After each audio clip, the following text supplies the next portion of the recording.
পৌষ সংক্রান্তির দিন কিভাবে পালন করলাম চলো তোমাদের সাথে শেয়ার করি। তো ভোরবেলা উঠেই লেপে পুছে নিয়ে এভাবে চালের গুঁড়ি দিয়ে পিঠে দিতে হয়।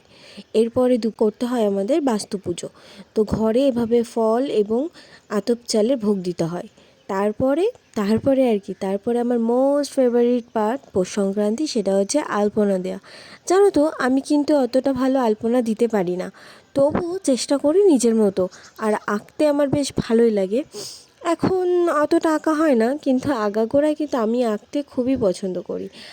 আর দেখো তো এই জিনিসগুলো তোমাদের কি দিতে হয়? আমাদের কিন্তু দিতে হয়, যে নাঙল, ঝুড়ি, ধানের ঝাঁপি, কুলো, এগুলো কিন্তু আমাদের আঁকতে হয়। আর এই যে জায়গাটা দেখছো, এখানে আমি ভেবেছিলাম বড় করে একটা সুন্দর আলপনা দেবো, কিন্তু সেটা আর হয়ে ওঠেনি। কেন জানো? কারণ আমার খড়িমাটিটা শেষ হয়ে গেছিলো, তাই আমি এখানে দিইনি। তো এইভাবেই আমার পৌষ সংক্রান্তি কাটলো। আর তার মধ্যে তো পিঠে পুলি ছিলই, যেটা ভিডিও নিতে আমি ভুলে গেছিলাম।